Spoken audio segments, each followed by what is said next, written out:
Le pauvre publicain qui faisait cette prière, « Oh Dieu, sois apaisé envers moi qui suis un pécheur », Luc 18, 13, se considérait comme bien mauvais, et ceux qui le connaissaient n'avaient guère meilleure opinion de lui.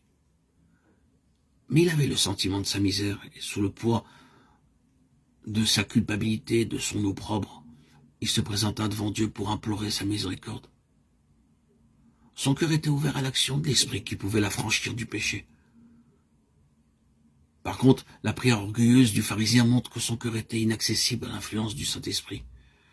Vivant loin de Dieu, il n'avait pas le sentiment de sa propre souillure, ni de la perfection de la sainteté divine. Et ne désirant rien, il ne reçut rien.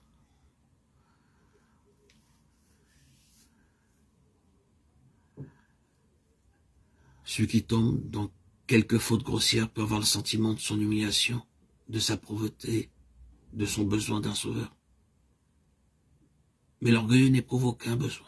Il ferme son cœur au Christ et se prive des bienfaits infinis qu'il est venu apporter.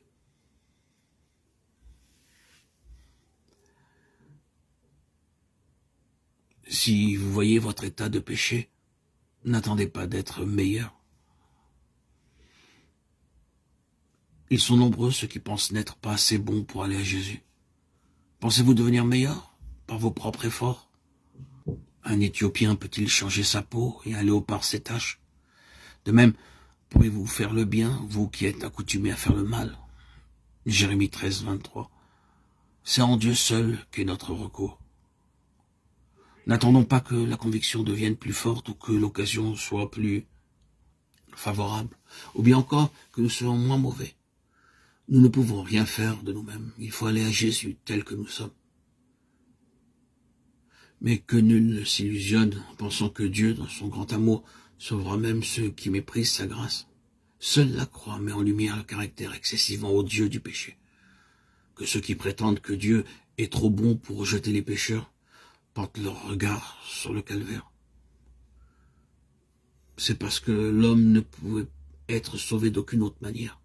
C'est parce que sans ce sacrifice, il était impossible à la famille humaine de se soustraire à la souillure du péché.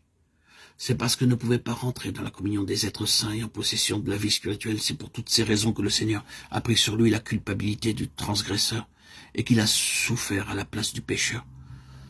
L'amour, les souffrances et la mort du Fils de Dieu témoignent de l'énormité du péché.